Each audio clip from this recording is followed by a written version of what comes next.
오늘은 웨슬리 회심 주일입니다. 그리고 성령 강림절 후 제1주입니다. 특별히 성령의 역사가 크게 일어난 주간이 바로 이 5월 마지막 주간입니다. 우리는 이 귀한 시간에 한번 성령에 대해서 함께 이야기를 나누어 보려고 합니다. 성령의 역사라는 것이 무엇인가? 우리는 많이 질문을 하고 그것에 대해서 대단히 궁금해합니다. 그래서 제가 구글의 도움을 좀 받아봤습니다. 성령의 역사. 이렇게 타이핑을 치고 딱 엔터를 쳤더니 설명도 많이 나오고요, 그림도 많이 나오고 동영상도 대단히 많이 나와요. 요즘에는 그 정보의 그 평준화가 이루어졌다는 말이 있을 만큼 정말 엄청난 양의 정보가 구글을 통해서 우리가 쉽게 접할 수 있게 되었습니다. 특별히 동영상을 보니까 성령의 역사 딱 치니까 아주 이단 시비에 휘말린 이 무슨 목사님의 동영상이 많이 나오더라고요. 근데 이 목사님이 보니까 병자 고치고 그다음 막 축사하고 그런 내용들이 많이 나와요. 그래서 이 목사님에게 손만 대면 막 쓰러지고 대면 막 소리 지르고 그리고 조금 있다간 병 나았다 막 이렇게. 그래서 이 목사님은 그 김기동 목사님의 귀신론과 조영기 목사님의 그 긍정적인 신앙관 그리고 기복적인 축복관의 영향을 받아서 아주 단기간 내에 크게 부흥을 이룬 목사님이기도 합니다.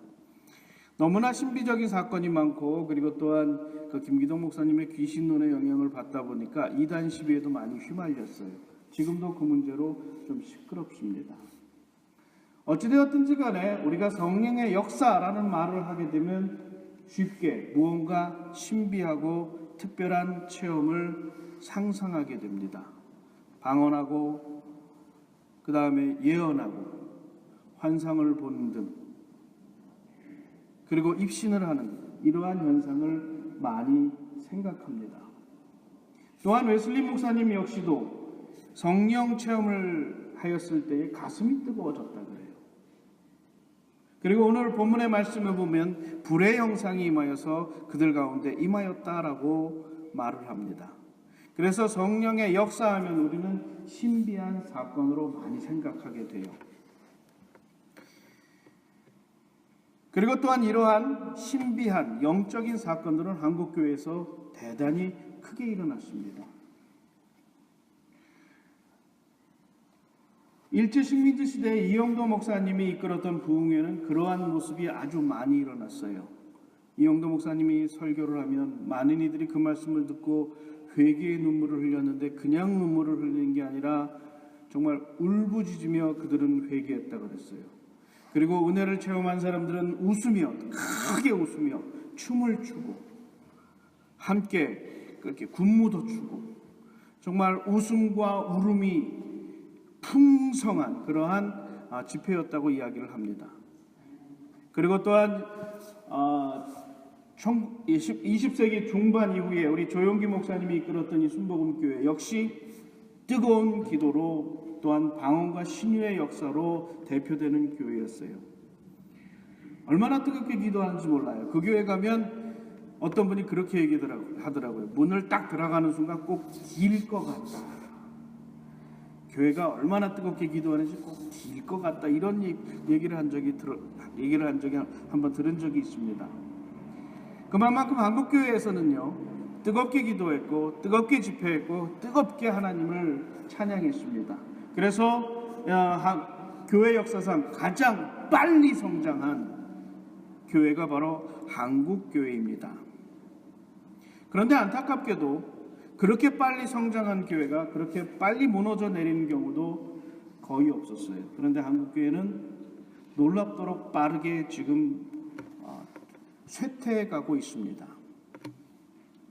왜 그랬을까? 한 세대, 두 세대 만에 한국교회는 대단히 약해졌어요. 성령의 역사가 끊긴 것일까? 정말 교회가 하나님의 영으로 채워지는 그러한 아름다운 역사가 이제는 끊긴 것일까?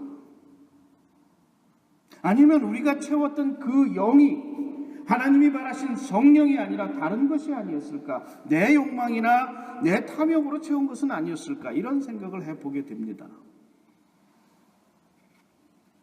교회 역사 안에 나타난 수많은 이 성령의 역사, 그리고 위대한 대부흥운동들을 우리가 이렇게 보면 결코 한 세대에 끝나지가 않았습니다. 존 웨슬리 목사님이 회심하여서 감리교 운동을 했어요. 그리고 그 운동은 거기서 끝나지 않고 계속 이어지므로 정말 타락과 부패로 말미암아 폭동이 일어나든 혁명이 일어나든 완전히 나라가 뒤집어지기 전에는 어떻게 해볼 수 없는 상황까지 몰렸던 그 영웅, 웨슬리 목사님의 그와 같은 성령 체험 이후에 감리교 운동을 통해서 변화가 되었어요. 그래서 다른 유럽과는 다르게 피 흘림 없는 혁명을 이루어낼 수 있었습니다. 특별히 미국 대륙에서 18세기 일어난 이 대각성 운동을 보면 성령의 역사가 한순간에 불처럼 일어나서 사그러지는 것이 아니라 불처럼 일어나서 그 불이 온 나라를 다 태우고 완전히 새로운 나라로 뒤집어 엎는 그러한 역사가 이루어졌습니다. 17세기 말부터 18세기 초에 이 서유럽을 휩쓸어 갔던 이 종교 운동이 결국 미국의 대각성 운동의 근간이 되어서 미국이 정말 속된 말로 뒤집어졌어요.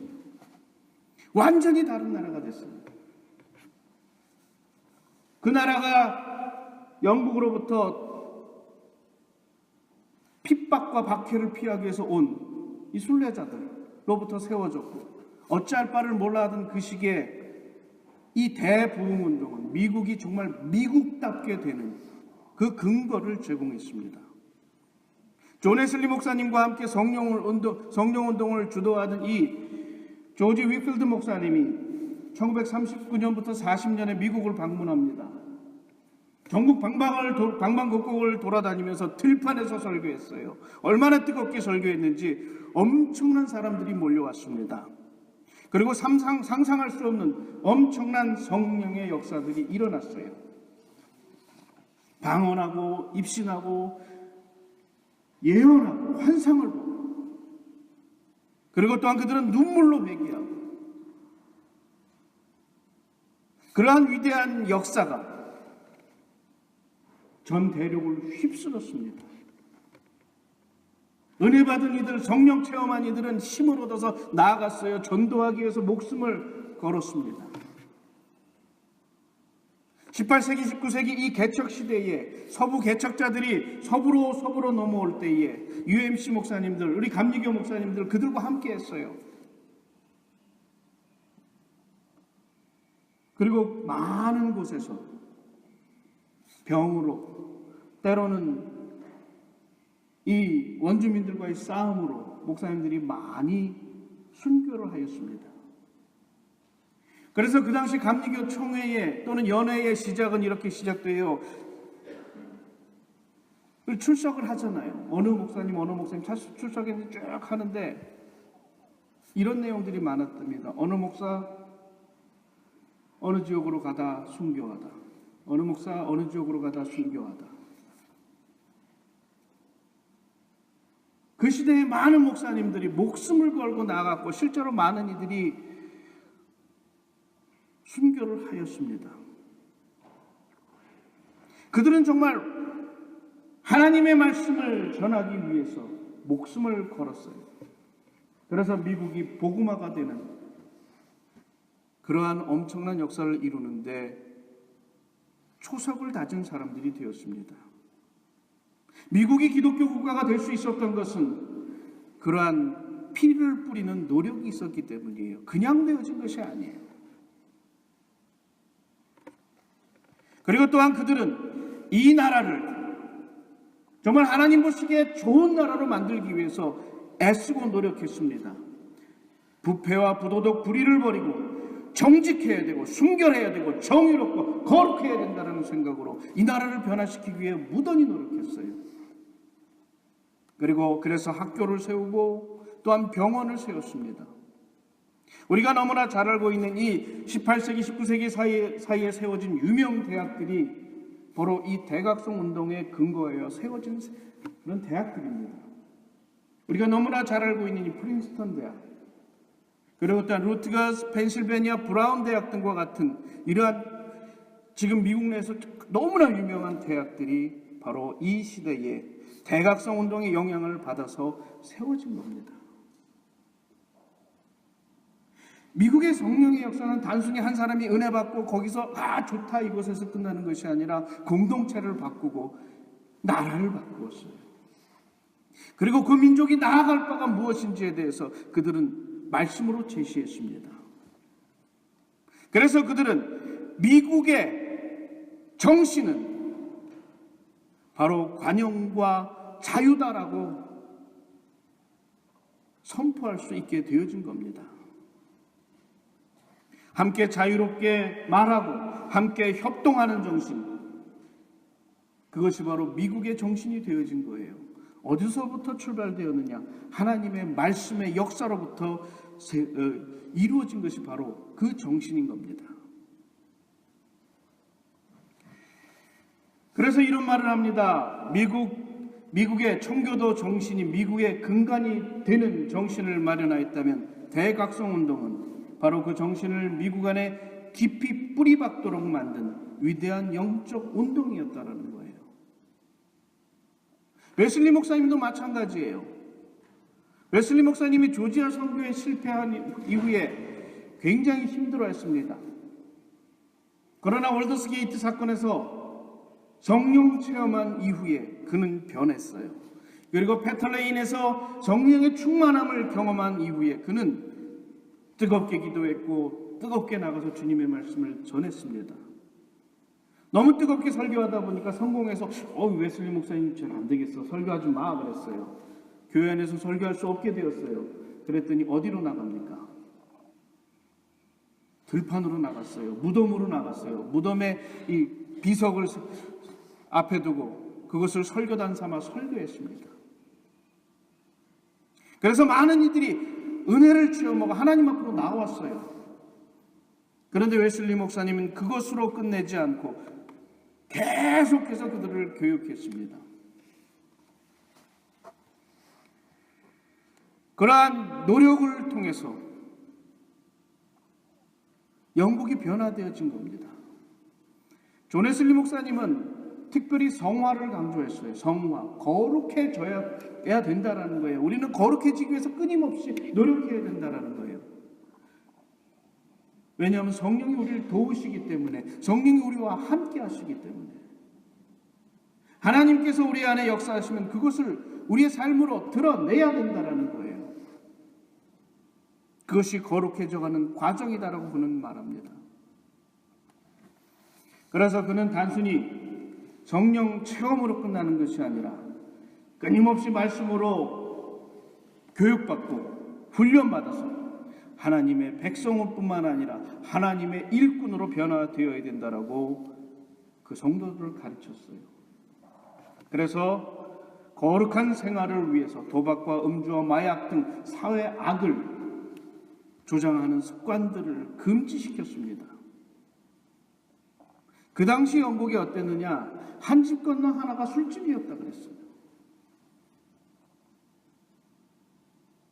그래서 어디를 가나 술 취한 이들이 차고 넘쳤고 마약하는 사람들이 생기고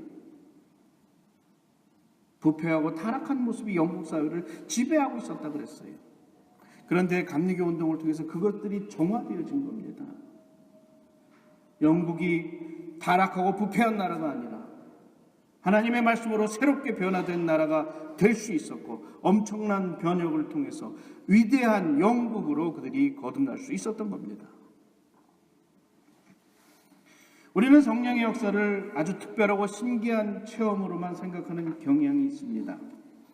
무언가 내 눈에 보이고 내 몸에 체험이 되니까 이게 대단한 것이라고 생각을 합니다. 그런데 그 신비한 체험은 하나님이 바라시는 위대한 역사를 이루기 위한 출발점이라는 거예요. 우리는 성령을 체험을 통해서 처음엔 이것을 깨닫게 됩니다. 아, 내가 하나님의 사랑을 받고 있구나. 그런데 나는 죄인이다. 나는 아무것도 할 수 없는, 정말 주님 앞에 서는 것조차 두려운 죄인이라는 자기각성이 일어난다는 거예요. 성령 체험의 시작은 그겁니다. 내가 죄인이다. 내가 주님 앞에 쓸모없는 존재다. 나는 아무것도 할 수 없는 존재다라는 자기각성이 이루어집니다. 그런데 그 이면에 그러한 나를 하나님께서 사랑해 주셨다. 그냥 사랑해 주신 게 아니라 죽기까지, 자신의 아들 예수 그리스도까지 주실 만큼 그렇게 우리를 사랑해 주셨다는 그 사실을 깨닫게 되는 겁니다. 그래서 회개하게 되는 거예요. 그래서 눈물 흘리며 하나님의 은혜에 감사할 수밖에 없게 되는 겁니다. 내가 잘나서가 아니에요. 존 웨슬리 목사님이 의인은 오직 믿음으로 살리라는 그 말씀을 들을 때 가슴이 뜨거웠어요. 내가 할 수 있는 게 아니라 하나님께서 해주신다는 거예요. 그렇게 그 하나님의 사랑을 체험하고 그가 변화될 수 있었던 겁니다. 회개했다라는 것, 그것은 눈물 흘리는 것으로 끝나지 않아요. 왜 회개하면 눈물을 흘릴까? 사실 처음에 굉장히 고민됐어요. 왜 이렇게 눈물을 흘릴까? 은혜 받으면 눈물 나요, 정말. 하나님께서 나를 사랑하신다는 그 사실을 자각했을 때 정말 눈물 안 흘릴 수가 없어요. 그래서 그것만 생각하면 때로는 정말 은혜 많이 받을 때는 은근히 혼자 나와가지고 소파에 머리 쳐박고 울기도 하고 너무 감사해서. 근데 왜 울까? 이게 뭘까? 고민을 많이 했어요. 그런데 봤더니 이런 거더라고요. 눈물을 흘린다라는 것. 그것은 내 안에 이기심, 증오, 교만과 같은 악한 습성이 씻겨져 나갔다라는 하나님께서 내게 상징으로 보여주시는 행위가 아닌가. 왜 울까? 하나님이 씻어주셨다는 거예요. 그것을 하나님께 내게 보여주시는 것이 아닌가. 뭐 이런 생각을 많이 해봤어요. 상징적인 행위로서의 눈물 흘림. 그런데 회개는요, 눈물 흘림에서 끝나는 게 아닙니다. 회개는 돌이킴이에요. 이전에 철저히 내 중심적으로 살았고 내 욕심대로 살았고 내 마음대로 살았던 그 삶을 돌이키는 거예요. 하나님 중심으로 살아가고 하나님의 뜻대로 살아가고 하나님이 원하시는 대로, 즉 하나님 마음대로 내가 쓰임받기를 강구하며 그렇게 살아가도록 노력하는 것, 그것이 회개라는 거예요. 회개라는 히브리 말은 완전히 돌아섰다라는 겁니다. 180도 돌아선 거예요. 예를 들어 볼게요. 엠마오로 가던 두 제자가 주님을 만난 후에 어디로 갔습니까? 고향으로 갔어요? 돌이켰어요. 자기가 왔던 길 완전히 다시 그 길로 돌이켰습니다. 그리고 나가서 주님을 증거했어요. 그게 회개라는 거예요. 회개는 완전한 돌이킴을 말합니다. 미워하는 마음이 사랑하는 마음으로, 이기적인 마음이 다른 사람을 섬기고 베푸는 이타적인 마음으로, 그리고 자기를 높이려는 마음이 타인을 높이려는 마음으로 변화되는 것. 그렇게 되기 위해서 노력하고 성령의 도우심을 간구하는 것. 그것이 바로 회개라는 겁니다. 그래서 18세기 미국 대부흥운동을 이끌었던 조나단 에드워드는 이렇게 말했습니다. 모든 참된 종교의 본질은 거룩한 사랑이며 그 사랑의 순수성은 내적 성품과 실천 결과들에 의해 입증된다. 주님께서는 성령이 너희에게 임하시면 너희가 권능을 받고 예루살렘과 온 유다와 사마리아 땅끝까지 이르러 내 증인이 되리라고 우리에게 말씀하셨어요. 성령을 받은 우리가 권능을 받는데 그게 뭘까? 다른 거 아닙니다. 증인이 될 수 있는 힘을 주시는 거예요. 그 증인이 될 수 있는 힘은 다른 게 아닙니다. 이전의 내 삶을 포기하고 주님이 바라시는 겸손과 베품, 그리고 사랑과 관용의 삶을 살 수 있도록 나를 이끄시는 힘이라는 거예요. 다른 말로 하면 성령께서 나를 완전히 이끌어 가시는 성령의 능력이라는 겁니다. 그리고 그 힘을 얻은 하나님의 백성은 그 삶을 통해서 부활하신 주님을 증거할 수 있게 되어진다는 겁니다. 그리고 또한 더욱더 놀라운 역사는 그러한 증인의 삶은 한 개인에서 머무르는 것이 아니라 교회 공동체로 확장이 되고 그것을 통하여 그 교회가 세워진 주변의 모든 이들이 그 은혜를 맛볼 수 있게 되어진다는 겁니다. 그래서 성령의 역사가 아름답고 소중하고 귀한 거예요.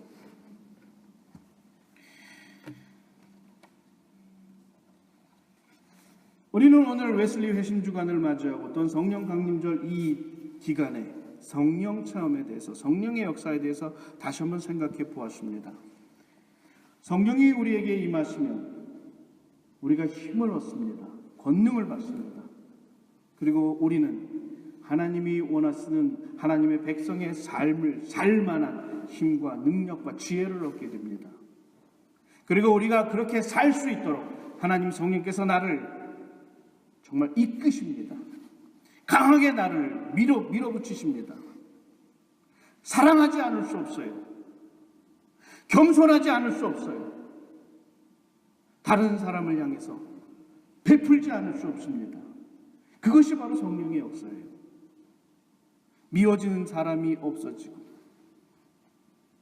그리고 사랑하지 않을 수 없고 모든 이들이 너무나 소중하게 보이는 그 사건이 우리 안에서 일어나게 된다는 겁니다.